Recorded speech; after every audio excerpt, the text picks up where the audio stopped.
Hey gorgeous! So this might be my last wedding video diary sort of update, which is way past when I last did wedding stuff.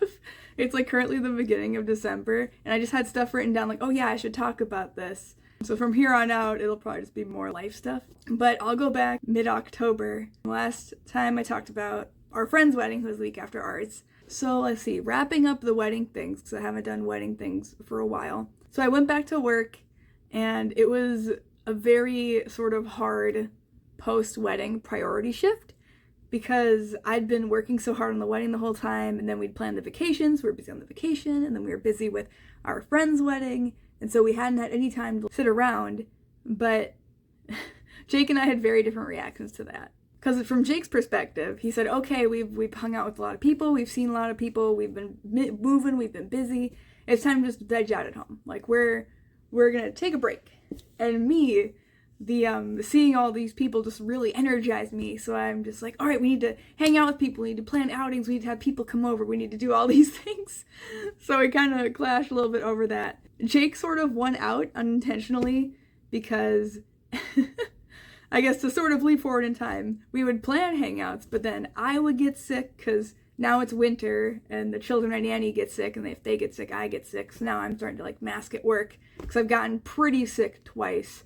I think one time I got influenza A. I'm pretty sure it was because it was rough and I had to take time off. The other one I don't really know, but I would get sick and then we'd plan a different time, but then a friend would get sick, or like another time we planned to do Friendsgiving, but then one of the friends that was going to come over got COVID, so we just like didn't do it. So it's been kind of stressful. We did manage, sorry, I keep leaping into the future. We did manage to do a Thanksgiving and everything was fine. We did manage to, my friend who made the skirt, she had her baby. We got to visit the baby. So we have seen people. It's just been very hard. And it wasn't like in line with when I wanted to see people. It was like a month or two later.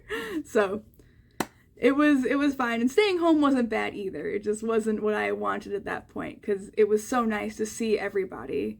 And we didn't have, any, if we'd had like, people had gotten sick or if things had happened due to the events we've been to, I probably would have had a different tune. But since things had gone so well, I was like, yes. But didn't work out for me at that point in time.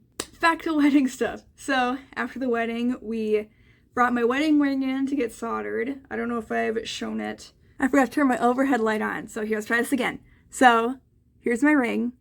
And it got soldered on the side bit. So right between, it opens here, the engagement ring, and then this is where the wedding band begins. It came as a set, and so now it has a little edging on top that you can see. It didn't have that before. Because yeah, it's open in the back. Like there was no way to get them to stick together between the bands here, so they had to do it on the side.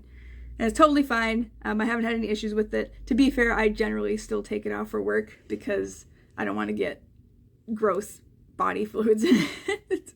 But getting it soldered was great. And then I ended up also, the ring I got Jake, it was like $100 ring on Etsy. And it had an inner coating that was wood with a resin coat. And Jake, when we were on vacation, he was having trouble getting it on and off. He had to, this is a little gross, but he had to like spit on his hand to like get the ring off because he could not remove it. So, since his ring had been so cheap, it was one he picked, but since it was so cheap, we decided, since we were at the jeweler anyway for my ring, that I would get him just a nice tungsten band, which he absolutely loves. So it was like a $300 tungsten band with little facets cut out on the side, and Jake calls it his like disco ball ring, because if you shine the light on it a certain way, you can see it sort of reflect off the ceiling. It looks pretty neat. I like it a lot. And he was concerned that he would be like, oh, I don't want to wear a ring. Maybe I should get a silicone ring. But now that he started wearing it, he loves it and he never takes it off. So I'm the one who wears the ring less. Makes me feel a little guilty, but it's work reasons. I'm also in the midst of that. So we got a decent amount of wedding checks from people, which we're very grateful for. So we needed to go into the bank and deposit them, which was a bit of a burden. It managed it fine, but it was just slightly annoying for me. So the checks that were just for Jake or just for me, easy peasy. We just like sent those, like did those personally. Some were for Jake and me, but they had like the correct last names. I think there's actually like only 2 people who actually kept my last name on there. So those were easy. Like either of us could have deposited those. But then there were the ones that said, Mr. and Mrs. and then like just our last name. The person who worked at the bank, he said for checks like that, Jake had to sign it, and then I had to sign it, but I had to sign it with my fake name. Like I had to write his last name, which is long, and I've never written it in cursive. So I had to write his name, my name with his last name, and then my name with my actual last name, and then I had to write married on the side for all of those checks. It was tedious, but it worked out fine. So that's how it worked at our bank. I don't know how it will work out at yours. Maybe they'll be more lenient. Maybe it doesn't matter. Maybe if we deposit online, I don't know how much they maybe they really look. I don't know. But we had even more cards that we didn't know about that got sent to my parents' house. So then we picked those up and had to deposit those later too. Those we only had a handful, so those we at least just did online. Although I can't remember. I think they were mostly cash actually, so it didn't matter. Not that that's super relevant anyway.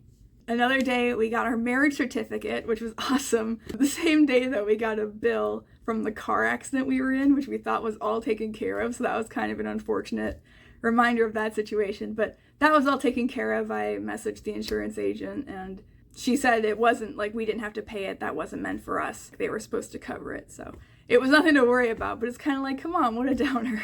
We sort of also, after the wedding, this was kind of a fun thing. We did a budget like recap sort of thing where I had a list of basically everything. There were some last minute Target runs that I did not include, but for the most part, everything that we had spent on the wedding, and we tallied it all out, it came out to about like $23K. But then, so maybe like don't bank on this obviously, but like that was our total cost with everything. But then we had gotten some money gifted from like my parents and his parents, so we subtracted that out. We're like, oh, like with that, it was this much. And then we decided to calculate how much did we get in like gifts. We didn't go hard on like, oh, how much was each physical gift worth? Like we didn't care that much. We're just kind of like, we're curious. So we sort of compiled like money and physical gifts. Like how much would that have like kind of been?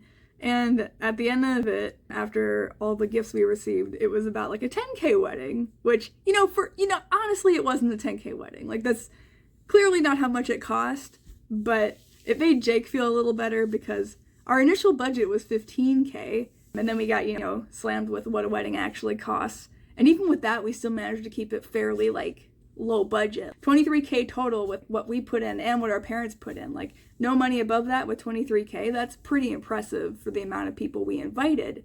Granted, that's not the amount of people who came, and that's probably why we didn't have a much higher price.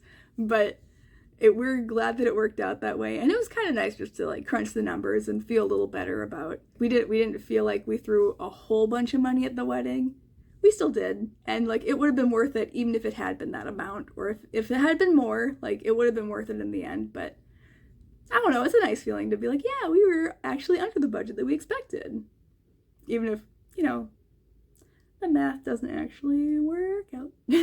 One other thing we did was we wrote all our thank you cards. One thing, I think I've mentioned this in a past video too, instead of writing our cards all by hand, we did write them all by hand, but before we did that, we typed them all out online. I sort of had a little template and then personalized it for everybody, but then it helps me because I will sometimes forget what I'm writing, or I'll think of a different sentence and I'll start writing the next sentence instead of what I'm supposed to be writing. So it was nice to have sort of a template there, like, oh, to like my aunt and uncle, like, thank you for this thing that you bought us, and all that stuff. And it was like, oh, we look forward to seeing you soon. And, just trying to have a little template so that you know what to say. And then you can tweak it and personalize it a little bit, which is better than just sort of writing, like sending the same generic message to everybody.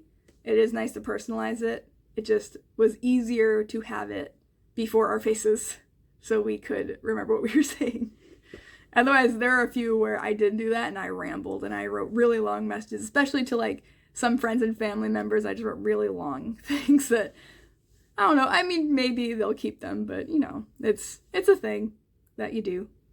I'm rambling. See, this is what I'm like. And yeah, we finished the thank yous, and I think the last bit of wedding stuff I did was I took the list of all the documents I'd made, the guest list, all that stuff. I sort of recalibrated it. Does that make sense? I sort of redid it, and I deleted stuff as I went, so I tried to re-put stuff back where it was, because I have a sister who is engaged, and I have another sister who's younger. Not like, she's not engaged yet, but her and her boyfriend are pretty serious.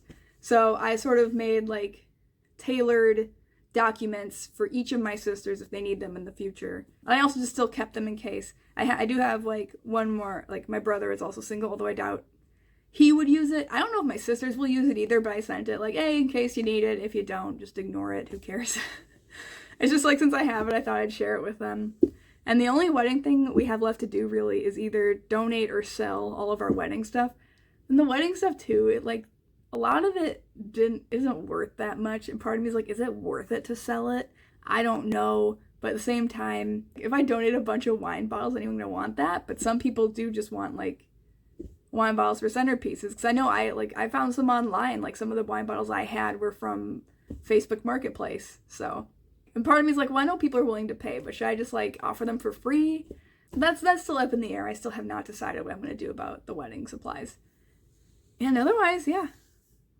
Wedding-wise, we're done. Did have a few like post-wedding blues issues. I'll probably talk about that in a different video. But I'll do more videos, I think. I enjoy doing this. It'll be fun to look back on, I think. At least some of the stuff will be fun to look back on. So, yeah, that's all for today. I will now probably be back to like the actual timeline I'm in instead of just sounding like, oh yeah, this is the stuff that happened a month and a half ago. Enjoy. So, if you followed along for this whole wedding saga, I hope you enjoyed it, and I hope if anything was helpful, like, please let me know, because I'd love to hear it. I hope if someone uses any of the things I've done, not saying I'm like a original person who just came up with her own things. A lot of these things I found on the internet and other stuff, but if you heard about it here and you use it, I would love to see what your final product looks like, because that's so fun. Even if you don't, though, if this is just entertaining for you, I'm glad. So, bye! Have a great rest of your day.